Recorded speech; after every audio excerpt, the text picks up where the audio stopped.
campo anexo Manuel Belgrano está ubicado en el municipio de San Antonio, extremo noreste de la provincia. Desde la década del 40 tiene por finalidad promover la protección y el cuidado de las araucarias, nuestro monumento natural.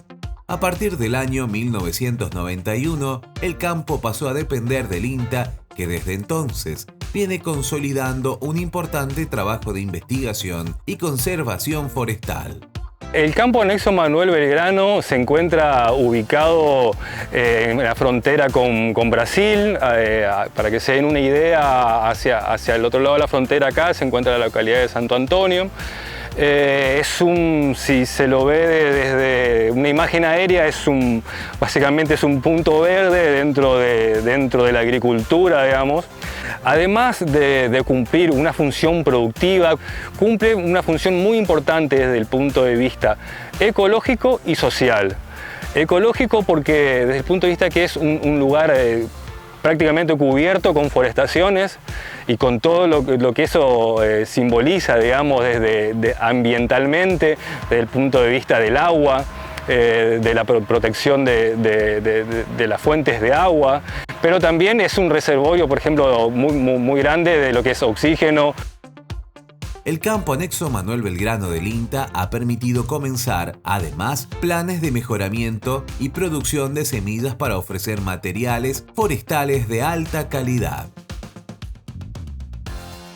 En el campo anexo Manuel Belgrano del INTA en San Antonio se llevan a cabo actividades de mejoramiento genético forestal en distintas especies. El INTA ha priorizado una serie de especies en las cuales trabajar más fuertemente, como ser Pinus ellioti, Pinus taeda, el pino híbrido entre las especies ellioti, variedad ellioti por Caribaea, variedad hondurensis, en las cuales aquí se llevan actividades relacionadas a los ciclos de mejora de cada una de esas especies. Particularmente y en especial se encuentran aquí instalados alrededor de 20 hectáreas de huertos semilleros clonales.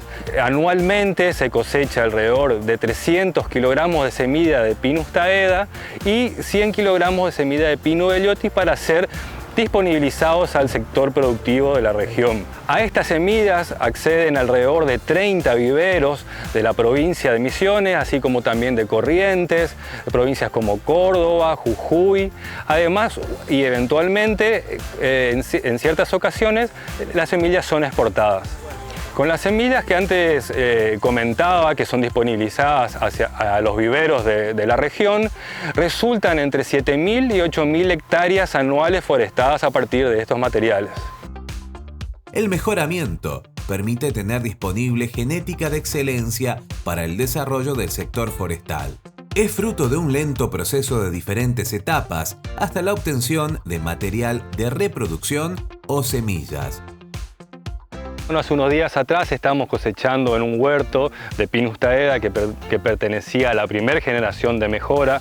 Era un huerto si bien depurado genéticamente, pero continuaba perteneciendo a la primera generación.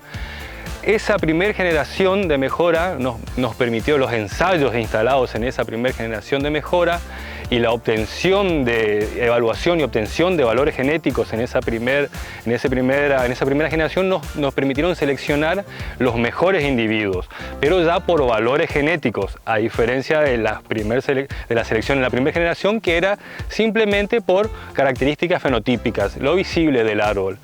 Es decir, el árbol que crecía más, ese se seleccionaba. Ese seleccionado, que era superior en crecimiento al resto, en una cierta medida. Aquí en este caso ya se partió de individuos seleccionados, pero según sus valores genéticos. En cuanto a las características, siempre en cuanto a características de interés. Y en una segunda generación de mejora, que es en esta, se incluyeron otros caracteres, a diferencia de la primera, que principalmente la selección era en cuanto a crecimiento volumétrico. ¿Qué características son las que buscamos con esta segunda generación? Además del crecimiento, se buscó mejorar la rectitud del fuste de los árboles y características de rama, básicamente el diámetro de ramas y el ángulo de inserción de las mismas. Siempre se busca ramas más finas y con un ángulo de inserción cercano a los 90 grados. ¿Por qué es importante tener ramas de este tipo? Y en esta especie principalmente para facilitar las tareas de poda, por ejemplo. Además de tener ramas más delgadas, genera una menor herida en la cicatrización luego de la poda y disminuir el cilindro defectuoso en los árboles a la hora de la poda. Aumentando el valor de la madera cuando la vamos a vender. Aumentando el valor de la madera a la hora del aserrado, sí. Nudos de menor tamaño y bueno, la idea es concentrarlos en el menor cilindro defectuoso posible, digamos. Ramas más gruesas te generan una herida de cicatrización más gruesa, entonces por lo tanto es un cilindro defectuoso mayor. ¿Estos árboles están generando semillas? Sí, el año pasado, o sea, en el 2021, se realizó la primera cosecha de semillas en este huerto. Tiene alrededor de 2 hectáreas y 24 clones instalados. Entre el año anterior y la producción de semillas anda alrededor de entre 30 y 50 kilogramos. ¿Y esa semilla ha ido a productores de nuestra zona? La semilla sí, tal como lo decís, fue destinada también, al igual que las semillas del resto de la producción que se produce en el campo, fue destinada a viveros de la zona, pero esta semilla no tiene un plus, o sea, tiene un grado de mejora mayor que las semillas que se cosechan de los huertos de primera generación, en las características que antes te mencionaba. Como te comentaba, los individuos de la segunda generación parten de los ensayos de progenies de la primera generación, de las cuales se evaluaron y se tuvieron valores de mejora. Esos individuos, para continuar con el ciclo de mejora, a su vez fueron instalados en ensayos de progenies, además de polinización abierta y de polinización controlada, porque los mejores individuos del ranking también se cruzaron, digamos, a través de aislaciones, a través de polinización controlada, con lo que también se instalaron ensayos de progenies a partir de esos materiales. Y bueno, a su vez también se instalaron un huerto semillero clonal de segunda generación, en el cual estamos ahora en este momento. En este proceso también se ha desarrollado un pino híbrido, cuyas semillas venían del exterior. Es muy apreciado por los forestadores y ahora se producen aquí, con la complementación entre el INTA y la empresa Pindó. En este caso, bueno, por ahí para comentar un poco de dónde vienen estos materiales, en el año 2004 el INTA, en convenio con la empresa Pindó de Esperanza, han iniciado un programa de hibridaciones con el objetivo de generar un pino híbrido local entre las especies Pino de Liotti, variedad de Liotti, y el Pino Caribaea, variedad hondurensis, que era el híbrido que bueno, hace años atrás, bueno, aún se sigue haciéndose, era material que se importaba de Australia.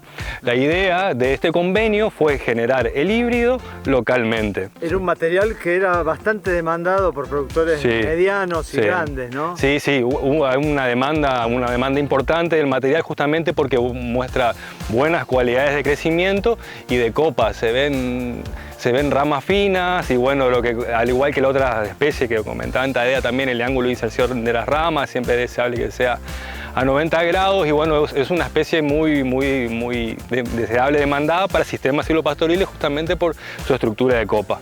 Es una hibridación entre dos especies, entonces tiene sus particularidades, digamos. Los cruzamientos se hacen aquí en el huerto semillero clonal del Pino de Liotti, que es, digamos, desde el punto de vista del mejoramiento fuerte. Es un programa que lleva varios años, desarrollado por el INTA, entonces la madre, que en este caso es el Pino de Liotti, que resulta como madre,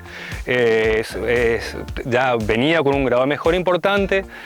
El padre, que en este caso es el Caribaea hondurensis, fueron selecciones realizadas por la empresa Pindó, selecciones fenotípicas por crecimiento y forma. Se produjeron las hibridaciones y al igual que los ciclos de mejora de las otras especies que antes te comentaba, se instalaron pruebas de progenies.